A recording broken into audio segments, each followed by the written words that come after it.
Story 1. The Hitchhiker.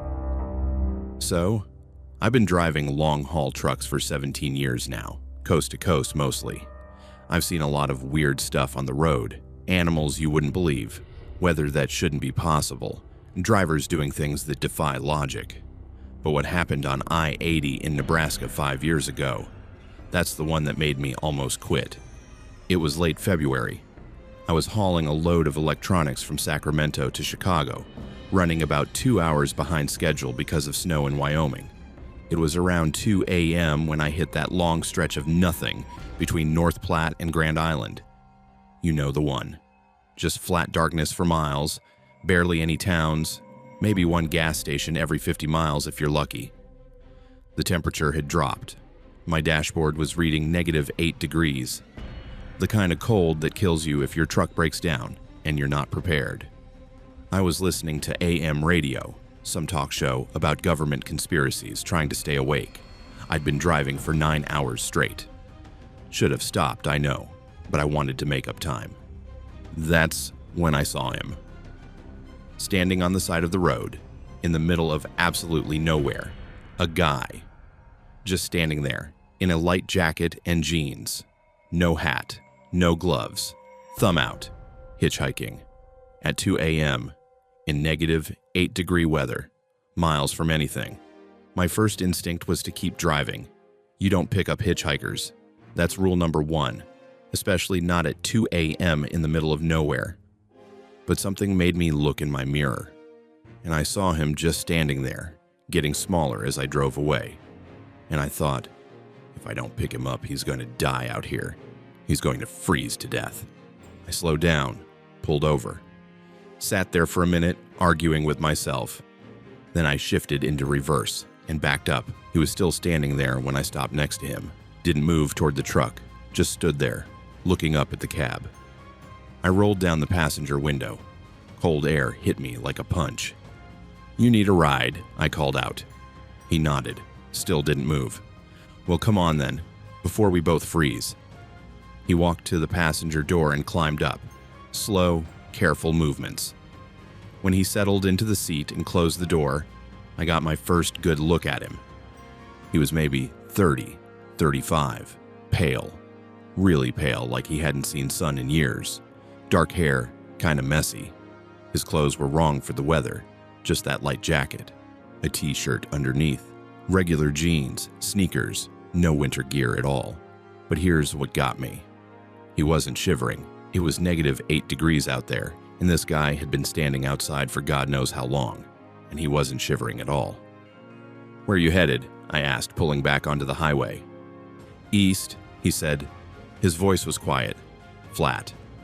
"East where?" "I'm going to Chicago." "That works." I waited for him to say more.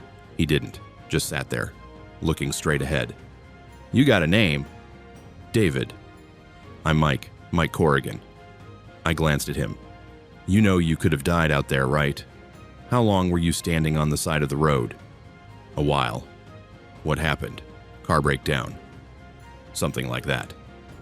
The guy clearly didn't want to talk. Fine. I turned up the radio a bit and focused on driving. About 10 minutes passed. I kept glancing at him. He hadn't moved, hadn't adjusted his position, hadn't looked around, hadn't done anything. Just sat there, staring straight ahead. And I realized he still wasn't shivering. The truck's heater was on, but it takes time to warm up after opening the door. He should have been cold. Should have been rubbing his hands together, tucking them under his arms. Something. Nothing. "So, David," I said, trying to make conversation. "What were you doing out there?" "Waiting." "Waiting for what?" "For someone to stop." Something about the way he said it made my skin crawl. "How long did you wait?" He didn't answer, just kept staring straight ahead. I decided to drop it. Let the silence stretch. Turned up the radio a bit more. Another 20 minutes passed. We were in the absolute middle of nowhere now. No lights anywhere except my headlights on the road. No other cars. Just us and the darkness. That's when David spoke again. "Do you know what happens when you die in the cold?" I glanced at him. "What?" When you freeze to death, do you know what happens? No, not really. First, you get so cold you can't think straight. Your brain starts shutting down. Then you get confused, disoriented. Some people start taking off their clothes because their brain tells them they're hot.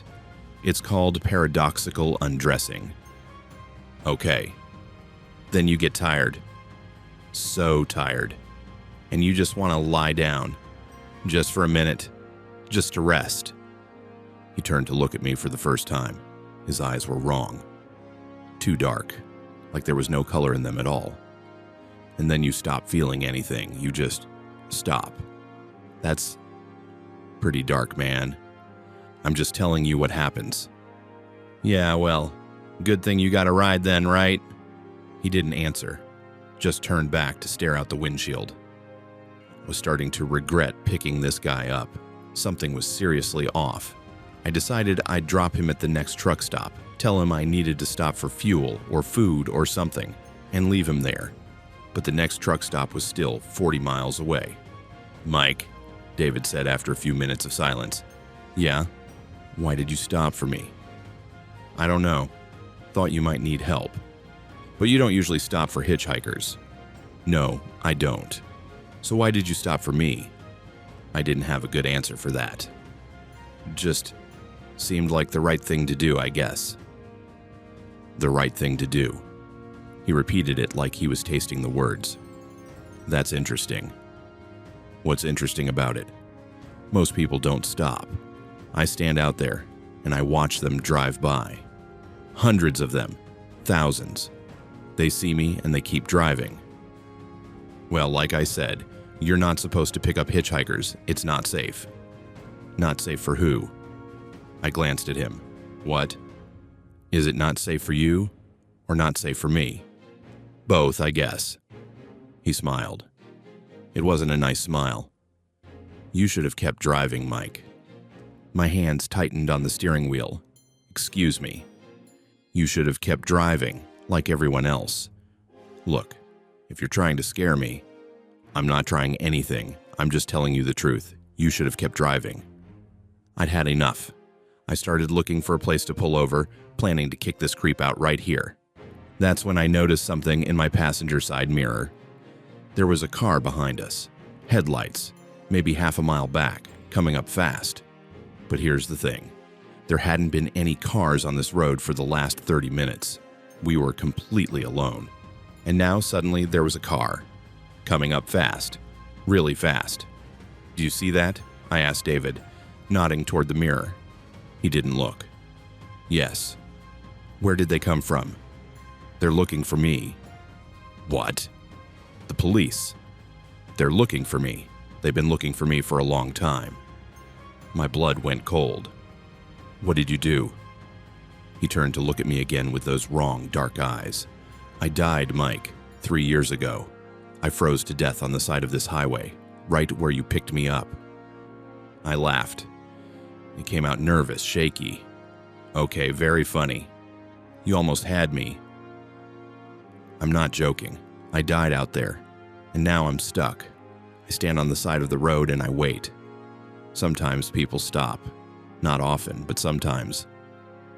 This is insane. You need to...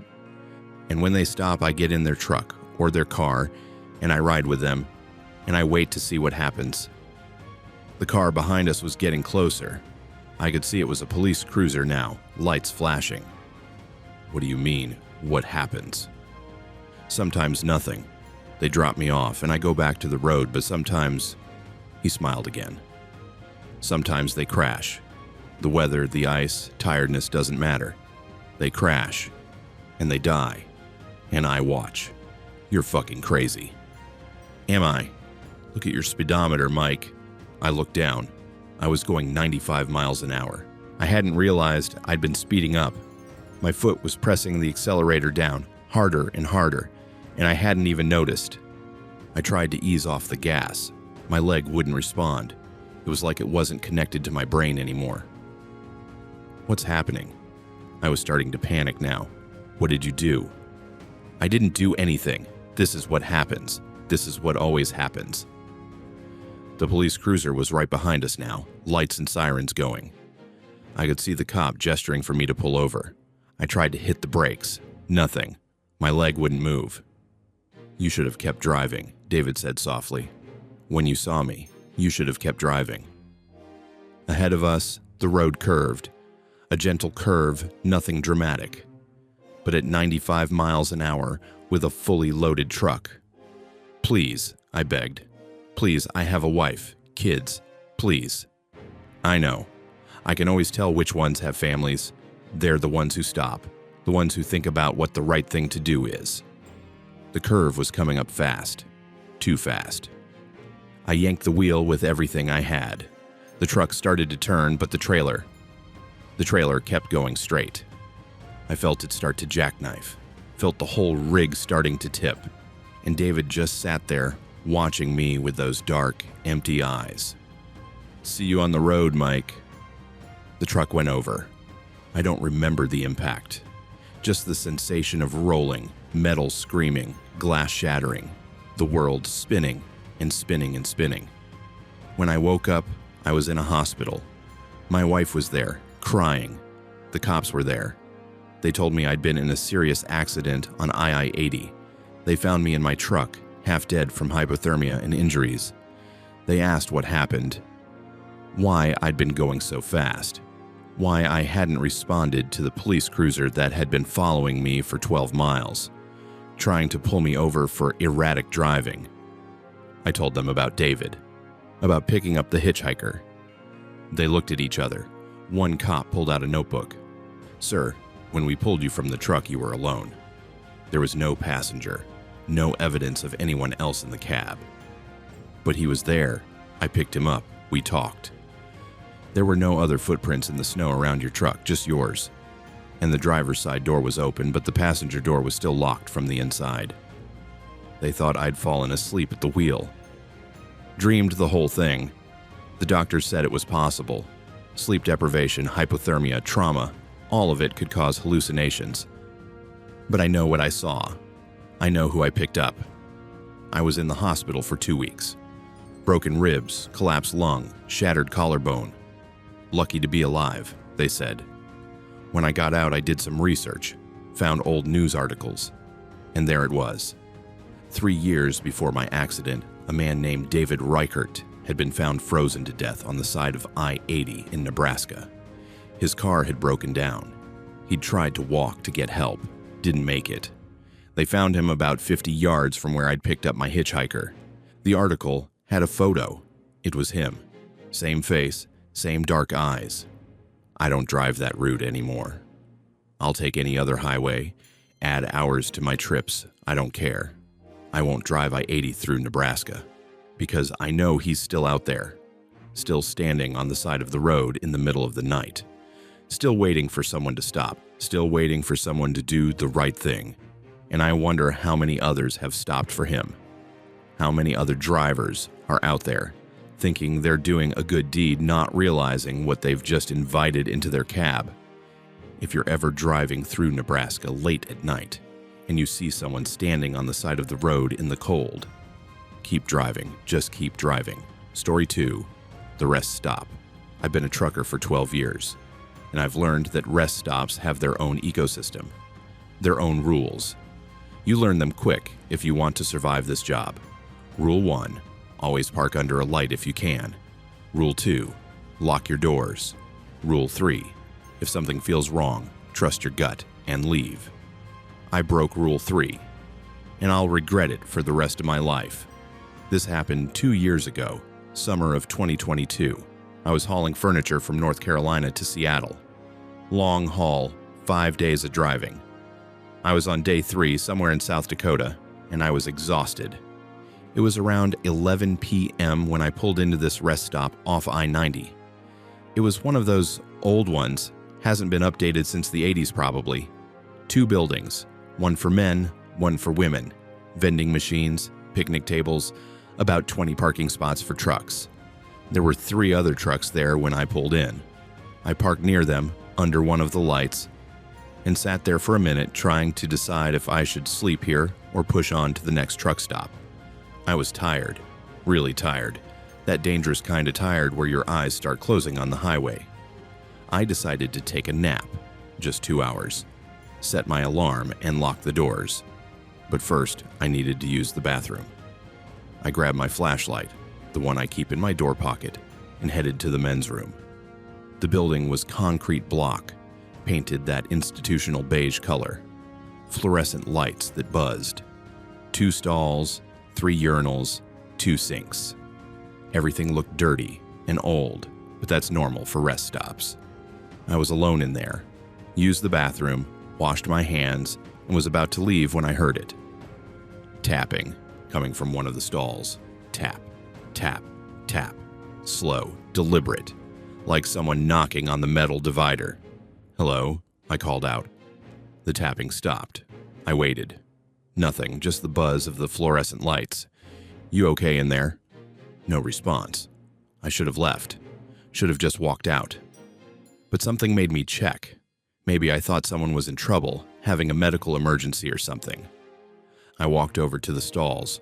Both doors were closed. I knocked on the first one. "Hey, you all right?" Nothing. I pushed the door open. Empty. I went to the second stall, knocked. "Anyone in here?" Silence. I pushed it open, also empty. But there, on the wall of the second stall, someone had scratched something into the paint. Fresh scratches, like they'd been made recently. "Don't sleep here."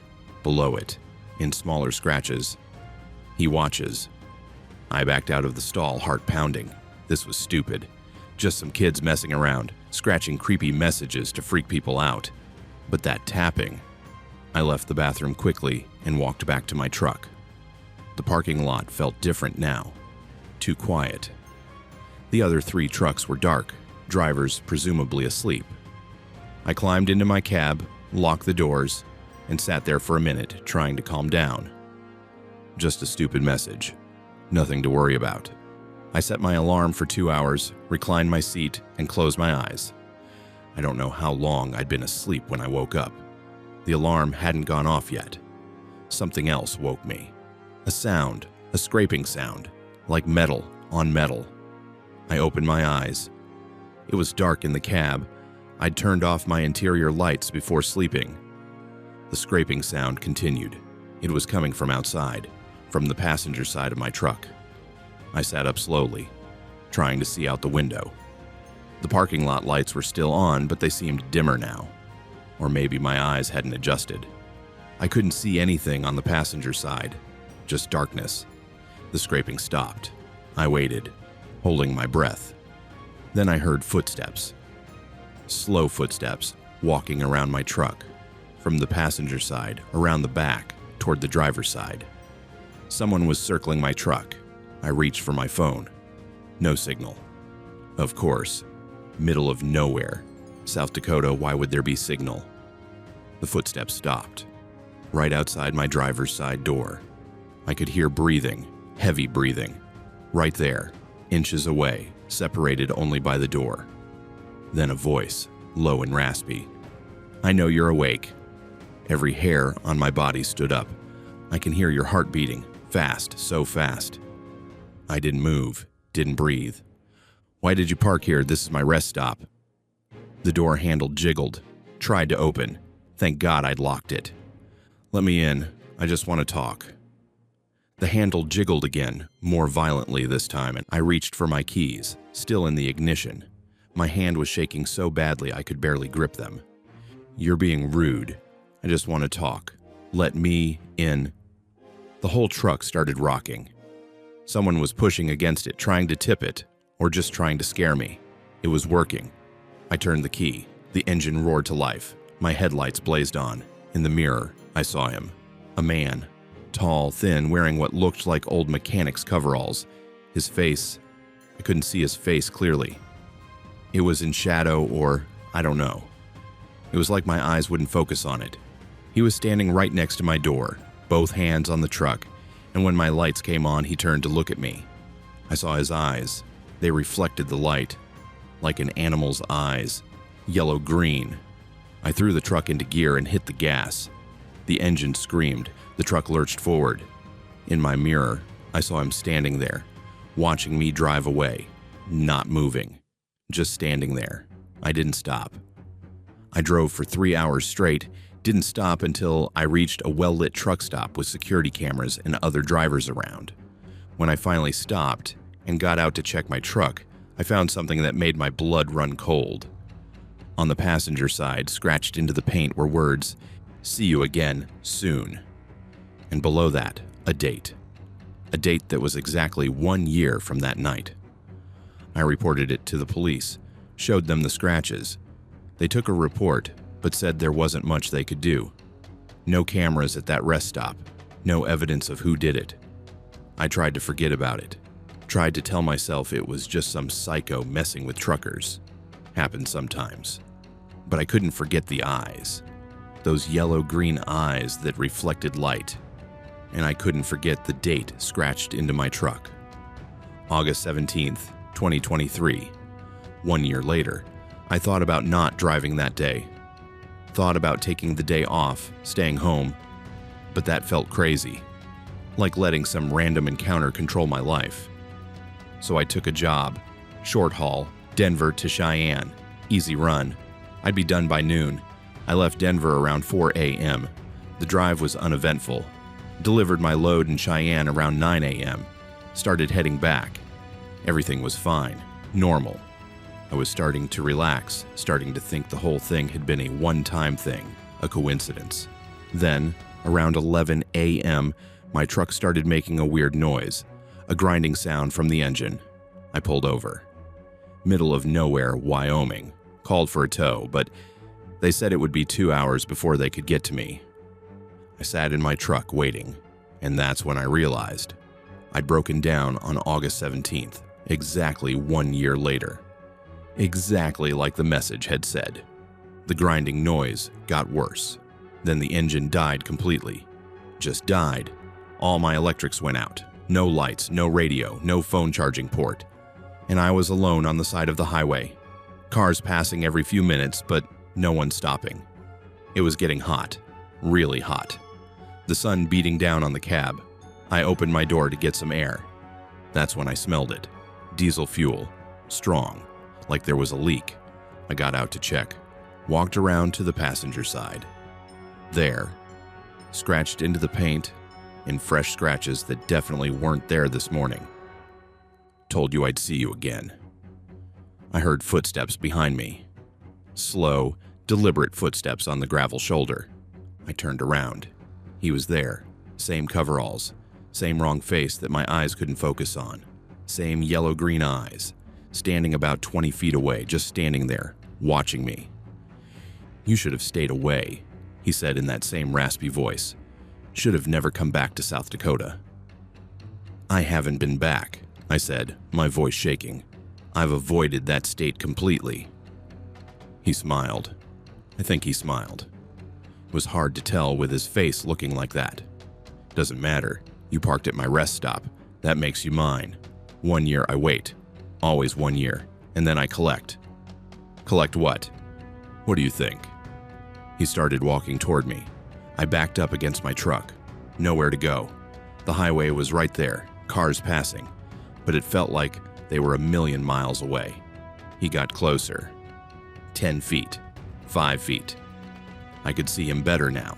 His coveralls were old, stained with oil and something darker. His hands were too large, fingers too long. And his face.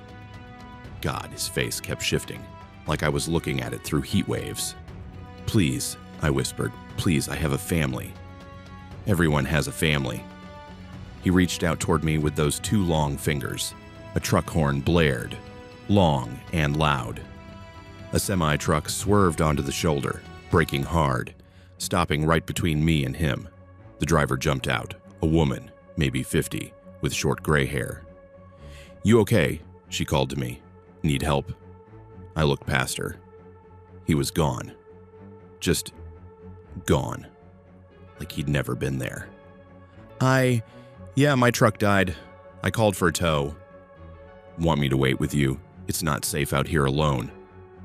I almost laughed. "Yeah, please. That would be great." She waited with me until the tow truck came. We made small talk. She never mentioned seeing anyone else, never acted like anything strange had happened. The mechanic who looked at my truck said it was the weirdest thing. All my electrical systems had been fried, every single one, like there'd been a massive surge, but there was no explanation for what caused it. It cost me $3,000 to fix. I sold that truck 2 months later, bought a different one, took a different job, local routes only. I don't do long haul anymore. But sometimes when I'm driving at night, I see rest stops. Old ones, dimly lit, with just a few trucks parked in them. And I wonder if he's there, waiting at his rest stop, waiting for the next driver to park in the wrong place, waiting to scratch another date into another truck. 1 year. That's all you get. 1 year before he comes to collect. And I don't know what would have happened if that woman hadn't stopped. If she hadn't honked her horn and broken whatever that was. I don't want to know. If you're a driver and you stop at a rest stop and you see scratches in the bathroom that say, "Don't sleep here," listen to them, because he's watching, and he's patient. He'll wait exactly 1 year, and then he'll find you.